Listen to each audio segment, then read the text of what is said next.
23-ാം സങ്കീർത്തനത്തിൽ ദാവീദ് ആദ്യ ഭാഗങ്ങൾ പറയുന്നത് ദൈവത്തെക്കുറിച്ചാണ്.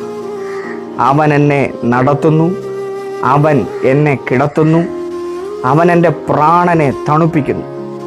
എന്നാൽ അടുത്ത വാക്യങ്ങളിൽ അവനെന്ന് പറഞ്ഞ ദാവീദ് നീ എന്ന് പറയാൻ തുടങ്ങി.